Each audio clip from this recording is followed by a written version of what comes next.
अस्सलाम वालेकुम नाजरीन, प्रोग्राम में बहुत बहुत खुशामदीद। इस वक्त जो हालात बने हुए हैं, ये कहना गलत नहीं होगा कि जो भी इक़्तिदार में होता है और बा इक़्तिदार होता है उसके लिए इक़्तिदार छोड़ना कुछ मुश्किल होता है। चाहे वो इमरान खान साहब की बात हम कर लें, जब वो प्राइम मिनिस्टर थे हम सुनते थे ऐसी बातें कि जी 10 साल तक ये जो हुकूमत है ये चल सकती है आगे और इसको तोसी मिल सकती है अगर कोई चीजें इस एंड बट्स के साथ। और सिमिलरली अभी भी कुछ इस किस्म की ही हमें सूरत हाल नजर आती है कि इस वक्त भी जो बा इक़्तिदार हैं, जो पीडीएम की हुकूमत है, वो चाहते हुए ना चाहते हुए, डेलिबरेटली अनडेलिबरेटली अनइंटेंशनली, दोनों इतराफ से किसी तरह चाहते हैं कि उनकी जो मुद्दत है हुकूमत की वो बढ़ जाए। आज मरियम नवाज साहिबा ने जलसे से खिताब किया, कोई शक नहीं कि वो बहुत भरपूर जलसा था और भर भर के अवाम जो है वो निकले थे मरियम नवाज साहिबा के लिए।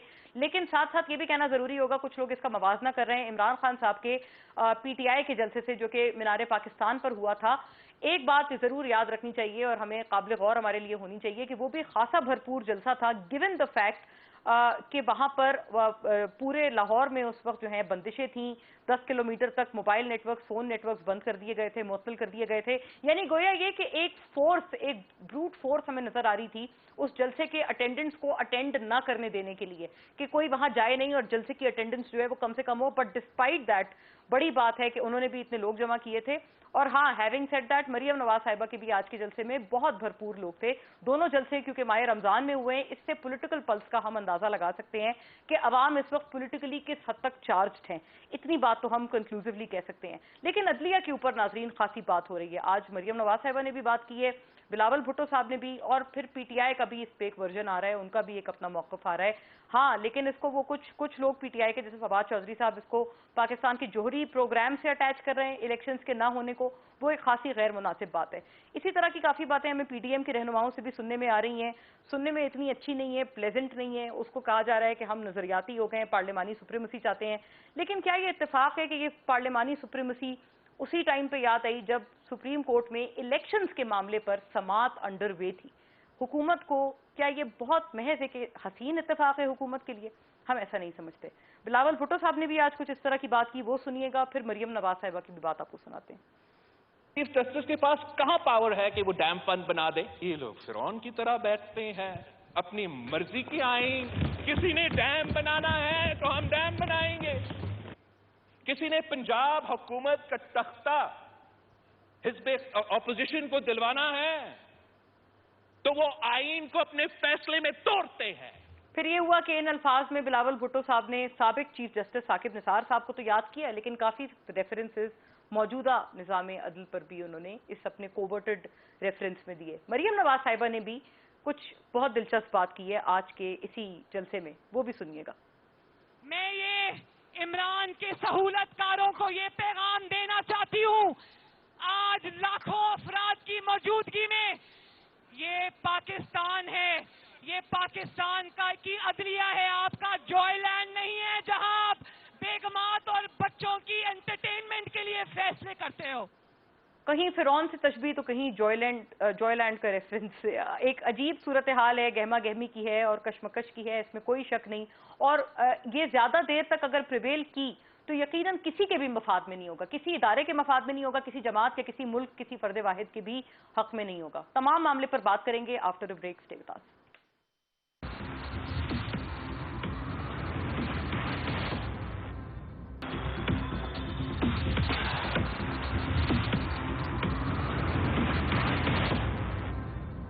वेलकम बैक नाजरीन।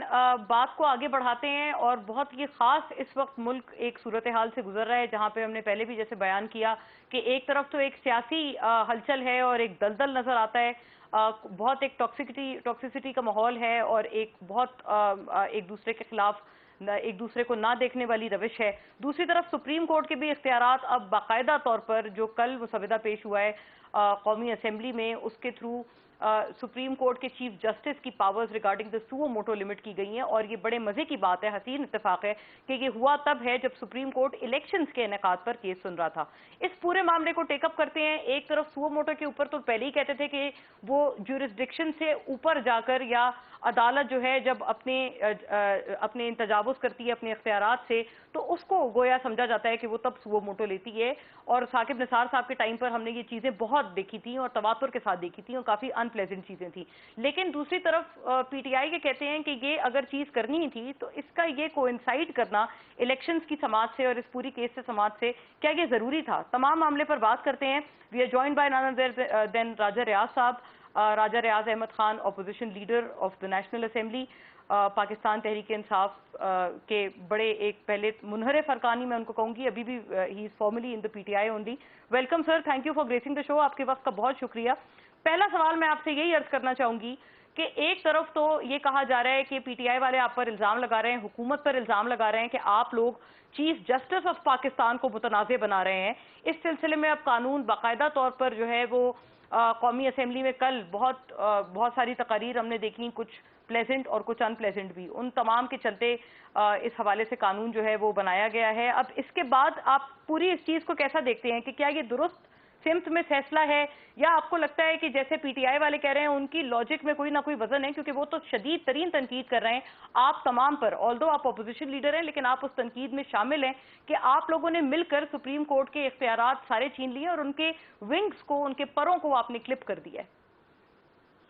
जी, मैं समझता हूँ कि ऐसी बात नहीं है। असल में सिर्फ फंड्स का मसला नहीं है। आपने देखा कि पिछले दिनों एक ब्रिगेडियर साहब शहीद हुए, उनके साथ फौजी जवान शहीद हुए। इसी तरह केपीके में कई वाकयात हो चुके हैं।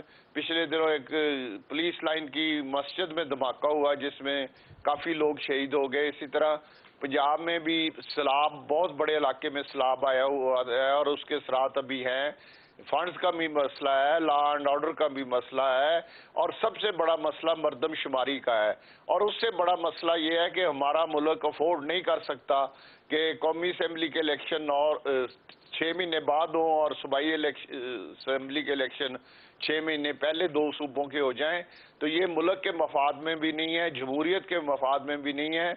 हम सब के लिए, मुल्क के लिए ये बेहतर है कि ये इलेक्शन एक ही दिन में कौमी और सूबाई असेंबलियों के हों, ताकि सूबाई असेंबलियां कौमी असेंबली के मेंबरान पर असर अंदाज ना हो सके और कौमी असेंबली के मेंबरान सूबाई असेंबली के इलेक्शन पे असर अंदाज ना हो सके। तो इसलिए ये रूल बनाया गया था।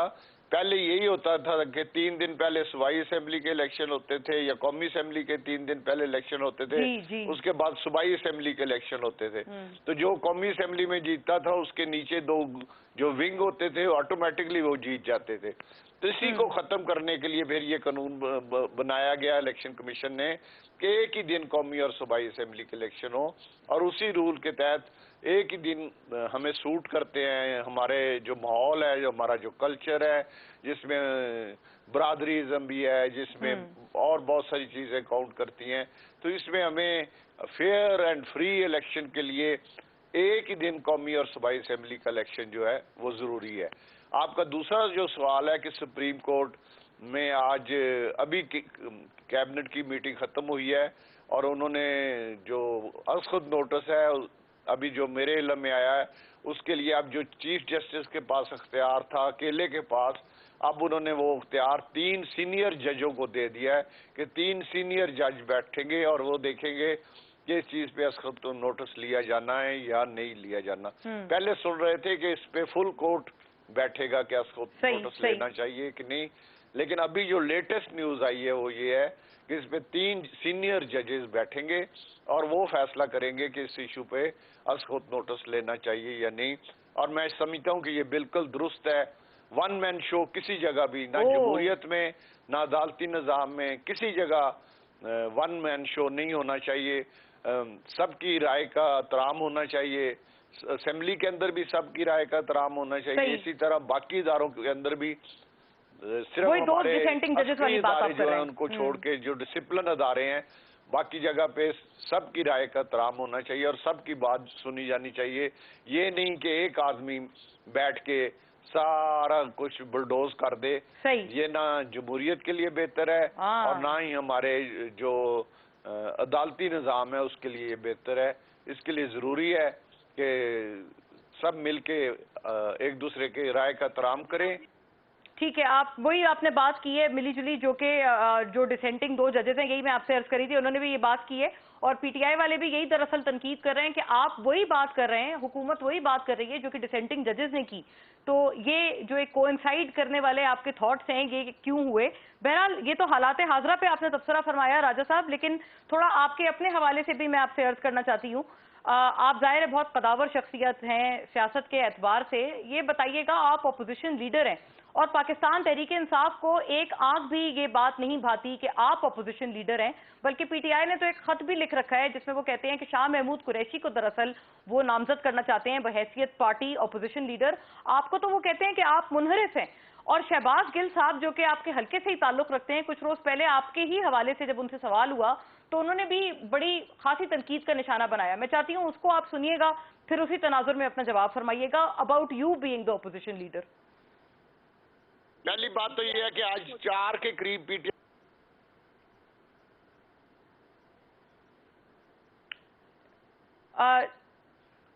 जी, ये आपने ये वाली बात ये जो थी ये सुनी आपने राजा रियाज साहब, इसका जवाब फरमाइएगा।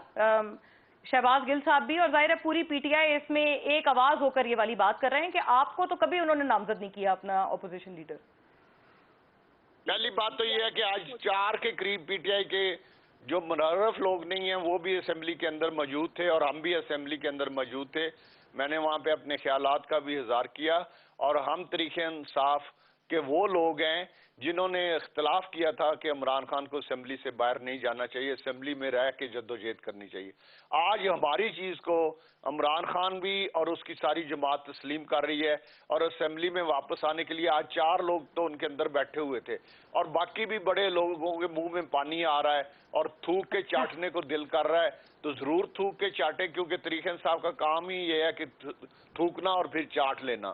तो ये थूका हुआ चाटें। पहले कहते थे कि हम इस असेंबली पे लानत भेजते हैं, हम इस असेंबली को मानते नहीं है, हम असेंबली में कभी आएंगे नहीं, ये असेंबली फ्रॉड है, ये असेंबली वही असेंबली है जिसने इमरान खान को वजीर आजम मुंतखब किया था, ये वही असेंबली है जिसके इमरान खान 3.5 साल वजीर आजम रहे हैं।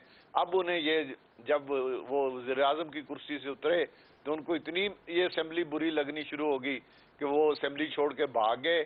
हम तो बैठे रहे, तरीके इंसाफ की सीटों पे बैठे हुए हैं, तरीके इंसाफ का रोल अदा कर रहे हैं, तरीके अपोजिशन में बैठे हुए हैं और हमारा मौक़िफ़ आज इमरान खान भी तस्लीम कर रहा है और उसकी पूरी जमात भी तस्लीम कर रही है और आज ये सच साबित हो रहा है कि हम हक पे थे, हम सच पे थे और इमरान खान और उसके जो गुमाश्ते हैं वो गलत रास्ते पे थे और अब वो वापस सही रास्ते पे आना चाहते हैं। अच्छा जी, अच्छा राजा साहब, आपने जो बात की, आपने कहा कि इख्तिलाफ आपका था, लेकिन मेरा आपसे अर्ज ये है कि आपका जो इख्तिलाफ था खान साहब से वो सिर्फ असेंबली से बाहर जाने के ऊपर तो नहीं था, इससे पहले से आपका इख्तिलाफ था, बल्कि आप बड़े बेबाक तरह से जब इमरान खान साहब वजीर आजम थे तब भी आप अपने इख्तिलाफ का जो है वो इजहार करते रहते थे। तो ये बताइएगा असल आपकी क्या वजूहात थी? क्योंकि अभी अगर आप ये कह रहे हैं कि आपका इख्तिलाफ सिर्फ इस बात पे था, आप जैसे कह रहे हैं ना कि हम तो पहले से कहते थे असेंबली ना छोड़ के जाएं और अब ये लोग पलट पलट कर वापस आ रहे हैं, तो आप लोग सही साबित हुए। इख्तिलाफ सिर्फ इस बात पे नहीं था आपका, इख्तिलाफ आपका और भी वजूहात पे था। तो जरा खुल के बताएं हमें भी और नाजरीन को भी कि क्या क्या वो वजूहात थी और उनमें कितना वजन था आपकी वजूहात में। जिस दिन जहांगीर तरीन के ऊपर और उनकी बेटियों पे इमरान खान ने पर्चा दिया है, आज से तकरीबन 3.5 साल, मैं तो उस वक्त आपने शायद टीवी पे देखा होगा कि मैं जहांगीर तरीन साहब के साथ अदालतों में भी जाता था, उनके साथ खड़ा भी होता था और इमरान खान को ये कहता था कि आप मोहसिन कुश हैं, आप किसी के नहीं हैं, आप अपनी जात के हैं, आपको अपनी जात के अलावा ना आपको अपने बच्चों में है, ना अपने खानदान में है, ना अपने दोस्तों में है, ना पार्टी में है, आप सिर्फ और सिर्फ अपनी जात के लिए हैं कि मैं वजीर आजम हूँ, बाकी सारे जाए बेशक खूह में। अच्छा, तो आज मेरी बात साबित हो रही है। हमने तो 3.5 साल पहले इमरान खान से इख्तिलाफ किया था, जब बुज़दार को वजीर आला बनाया था। हमने तो इख्तिलाफ किया था जब उन्होंने गोगी पंजाब पे हुकूमत कर रही थी, जब गोगी पंजाब में कमिश्नर और आरपीओ और डीसीओ और डीपीओ की सीटें बेच रही थी, जब गोगी सेक्रेटरीज की सीटें बेच रही थी पंजाब के अंदर, ठेकों में अरबों रुपए के घपले कर रही थी। तो हमने तो उस वक्त इख्तलाफ किया था और उस वक्त बड़ा डट के इख्तलाफ किया था, यहाँ तक कि इमरान खान ने मेरी पार्लिमानी पार्टी में मेरे दाखिले पे पाबंदी लगा दी थी कि इसको पार्लिमानी पार्टी की मीटिंग में ना आने दे। तो मेरा वहाँ पे दाखिले पे पाबंदी लग गई थी, लेकिन इसके बावजूद हमने हमेशा हक की आवाज बुलंद की और आज जो हम बात करते थे वो सही साबित हो रही है। मैं और मेरा ग्रुप आज सच्चे साबित हो रहे हैं और इमरान खान और उसके साथी आज झूठे साबित हो रहे हैं। अच्छा, आप चूंकि अपनी बात का आपने आगाज किया जहांगीर तरीन साहब के तस्करे से, इससे मुझे याद आया कि कुछ रोज पहले आपकी भी एक मुलाकात हुई है जो काफी जगहों पे रिपोर्ट हुई कि जहांगीर तरीन साहब भी जिसमें शरीक थे और आपका जो हम ख्याल ग्रुप है वो भी शरीक था। तो ये बताइएगा, उस मुलाकात के बाद से भी कुछ ऐसी कुछ खबरें गर्दिश कर रही थी कि शायद कोई नई पार्टी, कोई नया इत्तेहाद आप लोग कायम करने वाले हैं पंजाब के लिहाज से, जो कि डायरेक्ट टक्कर देगा पीटीआई को। तो इन खबरों में कोई सदाकत है कि आप कोई वाकई नई पार्टी बना रहे हैं मिलकर सारे? नहीं, अभी ऐसी कोई बात नहीं है। अभी हम सारे दोस्त एक अरसद तक जद्दोजहद करते रहे इमरान खान के जुल्म के खिलाफ, साहब अकबर, शहजाद अकबर के खिलाफ, गोगी के खिलाफ, बुजदार के खिलाफ। ये सारे वो लोग हकप्रस्त लोग थे जिन्होंने जहांगीर तरीन साहब की क़यादत में इकट्ठे जद्दोजहद की थी इमरान खान की करप्शन के खिलाफ और इमरान खान के वन मैन शो के खिलाफ। तो उन लोगों की कल एक इफ्तार डिनर था, जस्ट गेट टूगेदर था, कोई अभी नई जमात नहीं बना रहे। हम सब मिलके इकट्ठे हैं। इंशाल्लाह हमने पहले इनमें से बहुत से लोगों ने नून लीग के टिकट पे इलेक्शन लड़ा है और हम सब इकट्ठे हैं इंशाल्लाह और इकट्ठे बैठ के फैसला करें। अच्छा, आपने नून लीग का तस्करा किया है, ये बताइएगा राजा साहब कि हम तो पहले भी सुन चुके हैं, आपने खुद ही कहा था जब ये तहरीक अदम एतमाद वाला मामला चल रहा था, आपने बड़ी मर्तबा ये बात की कि आप अगला इलेक्शन नून लीग के टिकट पर लड़ेंगे और पीटीआई वाले आप पे यही तनकीद करते थे कि आप तो दरअसल रिश्वत कबूल कर रहे हैं पीएमएलएन से, अगर आप खुला खुला ये कह रहे हैं कि आप जी उनके टिकट पर लड़ेंगे। तो ये फरमाइएगा, अब आपका क्या मुस्तकबिल है? कोई ऐसी बात हमने सुनी थी कि नून लीग वाले जो हैं वो जो डिसिडेंट्स थे पीटीआई के, यानी आपका जो ग्रुप था, उनको अब फैसला किया है नून लीग ने, ये खबर है सिर्फ कि अब आपको वो लोग टिकट नहीं दे रहे। ऐसी कोई बात है? आप लोगों ने कोई फैसला किया है कि आप अगला इलेक्शन, आप माशाल्लाह बड़े सारे कदावर शख्सियात हैं आप लोग अपने अपने हलकों की, तो आप इलेक्शन फिर अगला किस प्लेटफॉर्म से और किस कैपेसिटी में, किस पार्टी की कैपेसिटी में लड़ेंगे? नहीं, ऐसी कोई बात नहीं है। अभी जब हम इस टिकट से तरीक इंसाफ के टिकट से रिटायर होंगे तो तरीक इंसाफ का टिकट नहीं लेंगे। आइंदा का मुस्तकबिल का फैसला कल भी हमारे ग्रुप में फैसला हुआ है कि आइंदा का फैसला हम इकट्ठे बैठ के करेंगे और जो फैसला होगा उस फैसले के मुताबिक हम अमल करेंगे। किसी के साथ हमारी कोई कमिटमेंट नहीं है और इंशाल्लाह ताला हम बैठ के फैसला करेंगे। अभी तक हम तरीक इंसाफ के खिलाफ, आज कल तक हमने तरीक इंसाफ के खिलाफ किसी जगह वोट कास्ट नहीं किया, इमरान खान के खिलाफ किसी जगह वोट कास्ट नहीं किया, अदम एतमाद में हमने वोट कास्ट नहीं किया। सही, ये बात तो फैक्चुअल है। तो बिल्कुल नीट एंड क्लीन बैठे हुए हैं और असेंबली के अंदर अपना रोल अदा कर रहे हैं। बाकी ये जो भाग गए थे, जो भगौड़े हो गए थे, वो अब वापस आना चाहते हैं और उनमें से कुछ लोग आज हाउस के अंदर बैठे हुए थे, बाकी भी आ जाएं, हम उन्हें भी खुशामदीद कहेंगे। अगर शाह महमूद साहब को इतना लालच है या इतना उनके मुंह में पानी आ रहा है अपोजिशन लीडर के लिए, तो मैं वो भी छोड़ने के लिए तैयार हूँ। तो बहुत बड़ा ऐलान है। साहब आ जाएं, उन्होंने जो यहाँ धमाका करना वो कर लें।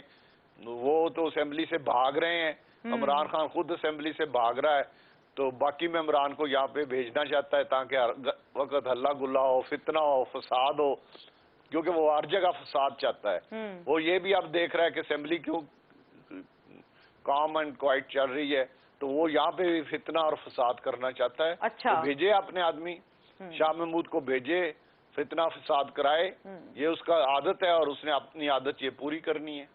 अच्छा, ये तो बड़ा अहम आपने ऐलान किया है हमारे इस शो से और इस प्लेटफॉर्म से कि अगर शाह महमूद साहब आना चाहते हैं तो आप उनके राह में, मतलब उनके लिए आप फॉरगो करने को तैयार हैं अपनी ऑपोजिशन लीडर की जो पोजीशन है। ये बताइएगा, मैंने पहले भी आपकी तरफ से ये बात सुनी है सर कि आपने कहा था कि शाह महमूद कुरैशी को चाहिए कि वो पीटीआई की चेयरमैनशिप से इमरान खान साहब को हटा दें। आप क्या समझते हैं मजमूई तौर पर कि आपने प्रॉब्लम्स तो बड़ी सारी बताई हैं, लेकिन क्या पीटीआई का जो असल मसला है वो सिर्फ इमरान खान साहब की जात है? अगर वो हट जाएंगे तो क्या आपके व्यू में पीटीआई ठीक हो जाएगी? पीटीआई में खान साहब के अलावा और कोई मसला नहीं है? बिल्कुल इमरान खान है। देखिए, इमरान खान ने एक अस्करी विंग बना लिया है तरीके इंसाफ के अंदर। अच्छा। जो पुलिस पे हमला करता है, जो पुलिस के 70 लोगों को शदीद जख्मी करता है, पुलिस के अफसरों को जख्मी करता है, जो पुलिस पे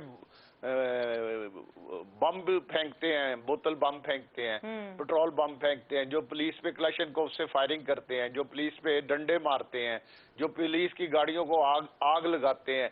तो मैंने ये मुतालबा किया था कि इमरान खान ने क्योंकि एक अक्सरी विंग बना लिया है और एक दहशत गर्दों को पनाह दे रखी है जमान पार्क में, तो तरीके इंसाफ के संजीदा लोग जिनमें सामने आए और इमरान खान को तरीके इंसाफ की चेयरमैन से शिप से हटाया जाए, क्योंकि ये फार फंडिंग का भी चोर है, ये तोशाखाना का भी चोर है, ये गोगी का भी चोर है, ये इसकी मोहतरमा जो हैं वो भी, उन्होंने भी तोशाखाना में अरबों रुपए की चोरी की हुई है। तो हर जगह इसकी करप्शन, इसके अस्करी विंग, इसके दहशत गर्दों को पनाह देना, ये सारी चीजें सामने आ चुकी हैं। इसमें अब कोई शक नहीं रह गया। इसलिए मैंने मुतालबा किया था कि इसको साइड पे किया जाए और हम सब लोग मिलकर तरीके इंसाफ के अंदर दोबारा एक नई जान पैदा करें, एक नई रूह फूंकें और इसको एक प्लेटफॉर्म पे इकट्ठा करके जिस मकसद के लिए तरीके इंसाफ बनाई गई थी, इंसाफ देना लोगों के लिए, जो कि इमरान खान 3.5 साल में एक आदमी को इंसाफ नहीं दे सका, एक मंसूबा नहीं शुरू कर सका, सारे अदारे तबाह कर दिए, मुल्क का बेड़ा गर्क कर दिया, इकॉनमी का बेड़ा गर्क कर दिया। तो ऐसे आदमी को पता नहीं वो किस हालत में होता है, ऐसे आदमी को एक पार्टी का सरबराह रखना पार्टी के साथ ज्यादती है। उनको मैं मुतालबा करता हूँ कि फौरी तौर पर हटाया जाए। आखिर में ये फरमाइएगा सर कि राजा साहब, पीटीआई में कितने लोग हैं जो कि आपकी ये सोच के हामिल हैं? क्योंकि आपने ये बात की, फैसल वाडा साहब भी ऑन रिकॉर्ड हैं, वो कोई इस तरह की मिलती जुलती बात, हाँ वो खान साहब के ऊपर डायरेक्ट तो तनकीद नहीं करते, लेकिन उनके इतराफ के लोगों पर तनकीद करते हैं। लेकिन ये आपकी सोच वाले पीटीआई में और कितने लोग हैं? क्योंकि अभी तक तो हमने यही देखा है कि लोगों ने जो सीनियर लीडरशिप है उन्होंने बड़ा क्लोज अपने आप को इमरान खान साहब के साथ रखा है। बहुत सारे लोग हैं जो तरीके इंसाफ के अंदर टिकट के लिए ख्वाहिशमंद बैठे हुए हैं, वो भी अंदर से यही सोच रखते हैं। देखें, इसने साबिक वफाकी वज़रा को अपने घर के बाहर इतनी ये जाबर है, इतना ये गुरूर है, इतना इसमें तकब्बर है कि अपने सीनियर साथी जो साबिक वफाकी वजीर हैं उनको डंडे दे के बाहर खड़ा किया हुआ है कि आज रात आपकी ड्यूटी, आपके जिले के लोगों की ड्यूटी है। अगले दिन वफाकी वजीर को पैगाम आ जाता है कि आज ननकाने से जो वफाकी वजीर हैं वो 500 कारकुनों के साथ 70 साल 80 साल का बूढ़ा आदमी 500 लोगों के साथ डंडे लेके इमरान खान के घर पहरा देगा। जुल्म खुदा का देखे, एक 80 साल का बुजुर्ग आदमी वफाकी वजीर, उसके साथ ये बर्ताव किया जा रहा है। शर्म आनी चाहिए इमरान खान आपको। बहुत शुक्रिया राजा रियाज साहब आपके कीमती वक्त के लिए, और आपने बड़ी सारी बातें हैं, बहुत सारी आपकी सोच है जो कि आपने यहाँ हमारे प्रोग्राम पर ट्रांसलेट की, और बड़ा अहम आपने साथ एक ये भी ऐलान किया है कि शाह महमूद साहब अगर आते हैं तो आप उनके हक में अपने इस पोजीशन से दस्तबरदार होने को तैयार हैं। इस सेगमेंट के लिए इतना ही नाजरीन। Join us back for the next segment after the break. हमारे साथ रहिए।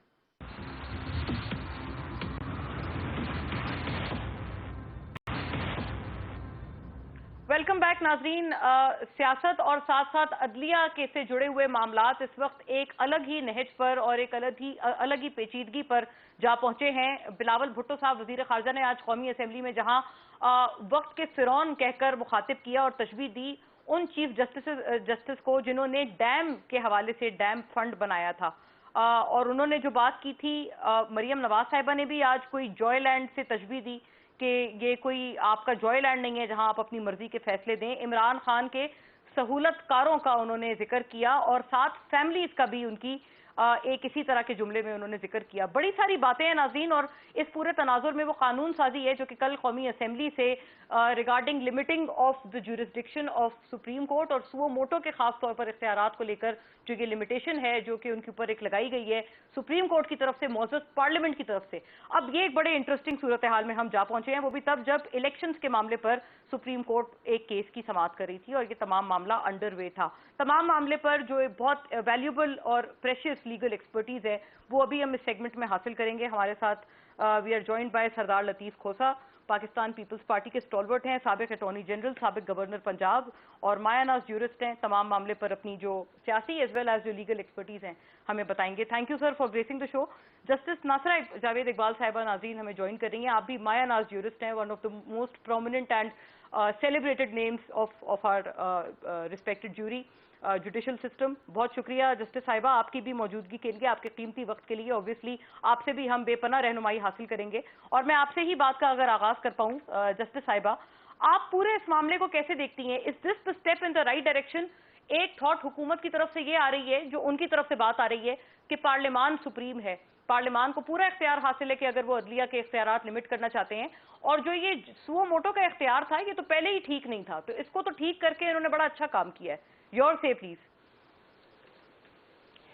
असल में ये कहना कि जो पार्लियामान है वो सुप्रीम है, ये बात जहाँ पे रिटन कॉन्स्टिट्यूशन हो, जैसे पाकिस्तान का आइन 1973 का है, तो आइन जो है ना वो होता है हर चीज़ पे बालातर और उसकी बरतरी होती है, और उसके 3 सतून होते हैं। एक मुकन्नना होती है जो कानून साजी करती है, इंतज़ामिया उस पर अमल दरामद करती है, और अदलिया जो है वो सबसे बेज़रर समझी जाती है क्योंकि वो लोगों की भी और जो है सूबे उनकी भी दाद रसी करती है, उनके जो मसाइल हैं उनको हल करती है। अब इस वक्त एक बड़ा घनावना सा मंसूबा सामने मुझे नज़र आ रहा है कि कोशिश की जा रही है, और ये जो है ये रियासती दहशत गर्दी है। वो लोग हैं जो मुंतखब नुमाइंदे हमारे नहीं हैं, और वो कोशिश कर रहे हैं कि अदलिया का शिराजा बखेर दे, और अदलिया जो है वो क्योंकि सबसे मैं समझती हूँ बेज़रर और वो सतून है जो हर एक की राज रसी करता है, उसको हमें मिलकर, आज वुकला कन्वेंशन थी और हम सब का मुत्तफिक फैसला था कि वुकला को एक सीसा पिलाई दीवार के तरह खड़ा होना चाहिए अदलिया के पीछे, ताकि अदलिया को कोई ज़र्ब ना पहुंचे। आपने रियासती दहशतगर्दी कहकर मुखातिब किया, बड़े सख्त अल्फाज का आपने इंतखाब किया है। जस्टिस साहिबा खोसा साहब की तरफ भी आते हैं। सर, आप क्या इत्तेफाक करेंगे रियासती दहशतगर्दी सबसे बेजरर इदारे के ऊपर ये जर्ब लगाई जा रही है, और ये जो 2 फैक्शंस हैं सुप्रीम कोर्ट के जिनके ऊपर बात की जाती है कि जी अब तो इख्तिलाफात बड़े खुलकर सामने आ गए हैं, इसके ऊपर कुछ सोच विचार फरमाइएगा सर, और इस तनाजुर में फरमाइएगा कि इलेक्शंस के मामले पर जो है समाअत वो अंडरवे थी। देखें, ये काफ़ी अरसे से तनाव जो है ये सुप्रीम कोर्ट के अंदर, ये तनाव काफ़ी अरसे से चल रहा था। आपने देखा कि किस तरह से काजी फाइज ईसा साहब ने जब एक जजमेंट दी थी और फैज़ाबाद धरने के निस्बत से, और फिर मुक़्तदर हलकों को नागवार गुजरी तो उनको जो है वो एक रेफरेंस की गई, जो रेफरेंस बाद में कामयाब तो ना हुई, लेकिन काफ़ी अरसा एक तनाव उस सिलसिले में चलता रहा। कभी बेंच जो है कोई फैसला देती थी, फिर नजर सानी में जाके उनको दोबारा पजीराई मिली और वो वापस आए। तो ये जब साबका चीफ जस्टिस थे वो एक क्वेटा में, सॉरी पेशावर में बेंच का इनेकाद था, तो वहाँ भी काजी फाइज ईसा साहब पहले बैठे रहे, लेकिन वक्फे तक जब इख्तलाफात आए तो उन्होंने रिकॉन्स्टिट्यूट बेंच का करके तो काजी फाइज ईसा साहब को फारिग कर दिया था, जिसका नोट उन्होंने बड़ा सख्त लिखा और जिसकी बाद में तायीद जो है अपना मंसूर अली शाह साहब ने भी उनका साथ दिया, लेकिन वो रिटायरमेंट के बाद, उस चीफ जस्टिस के रिटायरमेंट के बाद। तो ये काफ़ी चल रहा था तनाव के ये सुओ मोटो के अख्तियारात, बेंच की कॉन्स्टिट्यूशन तश्कील, ये मैं समझता हूँ कि सुप्रीम कोर्ट की काफ़ी अरसे से ये एक नज़रियाती चल रहा था इंतशार आपस में कि क्या चीफ जस्टिस साहब, अब जो सैयद मंसूर अली शाह साहब जस्टिस साहब ने जो लिखा है फैसले में, इंपीरियल सुप्रीम कोर्ट, इंपीरियल का यानी बादशाह, तो उन्होंने कहा ये बादशाहत हो रही है सुप्रीम कोर्ट में कि चीफ जस्टिस साहब ने मरकूज कर दिए हैं अपने तय अख्तियारात के जो बेंच बनाए या जी।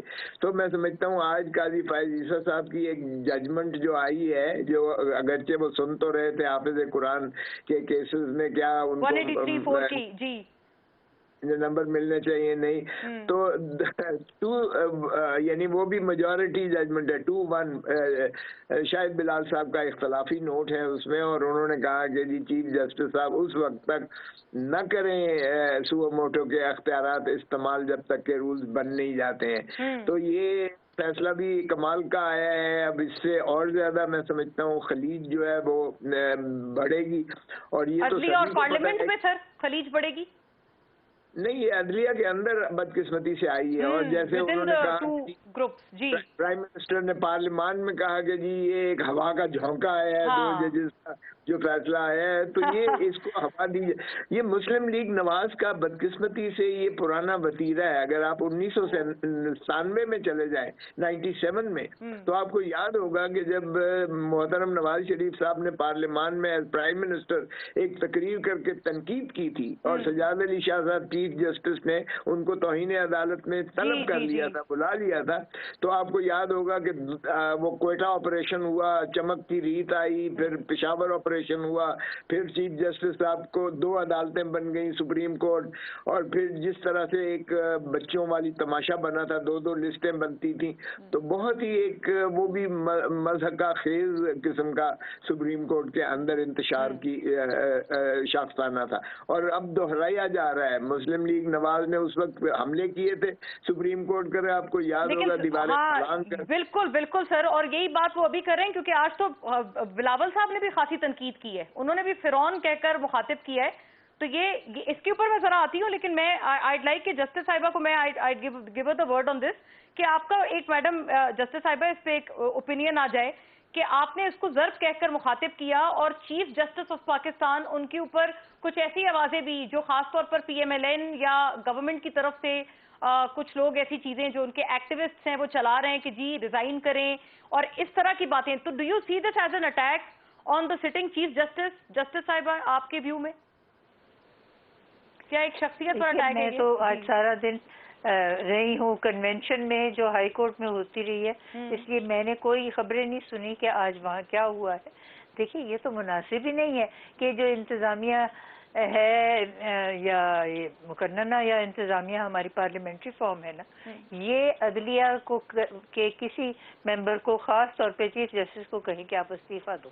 उनकी तो मियाद जो है वो मुकर्रर है, आइन के मुताबिक मुकर्रर है, और वो अपने 65 साल की उम्र पे साल के आखिर में रिटायर हो जाएंगे। और अगर इनसे इतनी देर भी सब्र नहीं होता, मेरी समझ में नहीं आती कि ये चाहते क्या है। ये क्यों एक ही तो इदारा है जो इस वक्त मुस्बत तौर पे काम कर रहा है, और उसको करने दे काम, उसमें इंतशार फैलाना और फिर धड़ेबाजी वहाँ पे कायम करनी, मैं समझती हूँ ये बिल्कुल गैर मुनासिब है और ये साजिश का मुझे तो नतीजा नजर आता है। और ये किसकी साजिश हो सकती है जस्टिस साहिबा, जो कि 1 मैन शो कहकर मुखातिब किया था 2 डिसेंटिंग जजेस के जो नोट्स आए हैं, इस पे भी थोड़ा तबसरा फरमाइएगा, क्या ये अप्रोप्रिएट है इन योर व्यू? मैंने आपसे जैसे बताया ना, पहले तो मैं इस्लामाबाद गई हुई थी, वहाँ पे ये जेंडर बेस्ड वायलेंस के ऊपर एक कल बहुत लंबा कन्वेंशन था, और फिर आज मैं सफ़र में रही और यहाँ हमारे हाई कोर्ट और सुप्रीम कोर्ट बार का कन्वेंशन था। तो जो डिसेंटिंग नोट्स थे ना जी, वो जो मामले से मुताल्लिका हकायक थे, उनके ऊपर कोई नोट नहीं था।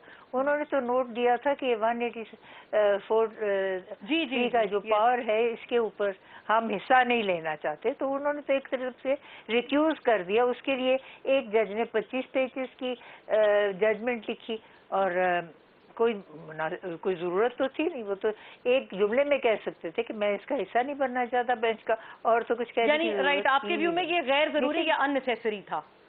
हाँ, मुझे तो ऐसा ही मालूम होता है। देखिए, अब मेरी भी उम्र ऐसी है कि मैं चीज़ों को सतही तौर पे, ख़ास तौर पे रमज़ान में देखने की हो गई हूँ आदी, और मैं इतनी इस गहराई में जाती नहीं। खोसा साहब ज़्यादा बेहतर राय दे सकते हैं। खोसा साहब, आपसे तो बहुत साहिबुर राय है। जी जी जी, और लाइकवाइज फॉर यू मैम। लेकिन ये कि खोसा साहब हमें ये भी बता पाएंगे, और खोसा साहब मुस्कुरा भी रहे आपकी बात पे, सर ये मैजिकल सवाल का आप हमारे सामने जवाब फरमाइएगा कि इलेक्शंस हो जाएंगे फिर अक्टूबर में? अक्टूबर तक अगर सब्र तहम्मुल से काम लिया जाए तो इलेक्शंस हो जाएंगे 9 अक्टूबर में? यार, खुशी से मर ना जाते अगर ये तो बार होता। देखिए, अगर आप सनाउल्लाह साहब की वो फरमूदात सुने, राना सनाउल्लाह ने कहा कि या इमरान खान रहेगा या हम रहेंगे। मुझे ज़ियाउल हक की वो बात याद आ गई कि एक कब्र है और 2 शख्स हैं, या भुट्टो जाएगा या ज़ियाउल हक जाएगा। तो चूंकि डंडा उसके हाथ में था, उसने शहीद बाबा जुल्फ़िकार अली भुट्टो को कब्र में दफन कर दिया। तो ये he is going for a kill. आपको समझ नहीं आ रही है कि उनका पॉलिटिकल कैपिटल इतना गिर चुका है इस वक्त कि वो इलेक्शन में नहीं जा सकते हैं। वो जब तक चिपटे रहेंगे, जब तक कोई अवाम अपना रद्द अमल देखें, अदालतों को उन्होंने पहले ही 2 हिस्सों में तकसीम कर दिया है। अब फिर 97 वाली दोहराई जा रही है बात।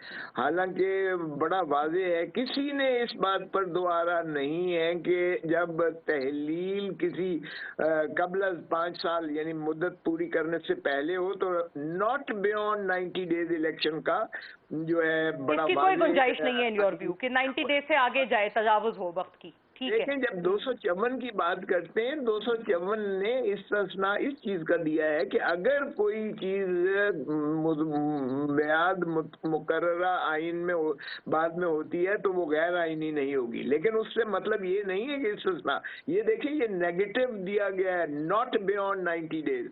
वो है अगर 60 डेज में नहीं होता। ये बीबी की सरदार लतीफ खोसा सर, मलिक अहमद साहब कहते हैं कि ये नहीं लिखा आइन में कि अगर 90 दिन से आगे हो जाए तो क्या सजा है। नहीं, जब नॉट बियॉन्ड 90 डेज है तो ये मैंडेटरी ही होगा।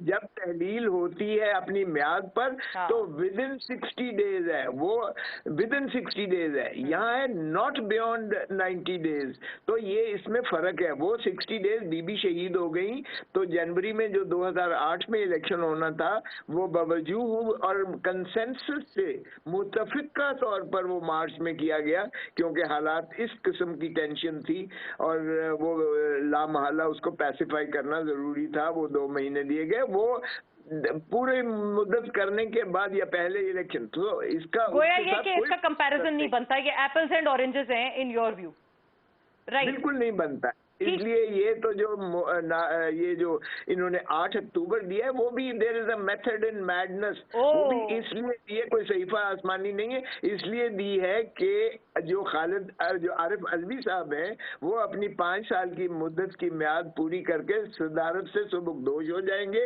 और एक्टिंग जो सदर बनेगा वो चेयरमैन सेनेट बनेगा और उससे ये इमरजेंसी लगवाना बड़ा आसान है। 204 मेथड टू द मैडनेस जैसे आपने इसको कह के आपने मुखातिब किया है, राइट? आपने आखिर में तो बड़ी मायने खेज बात कर दी है सर। नाज़रीन, थैंक यू फॉर वॉचिंग। ये इस वक्त के लिए हमारे सेगमेंट में इतना ही था, लेकिन बहुत सी बातें हैं समझने वालों के लिए। अल्लाह हाफिज।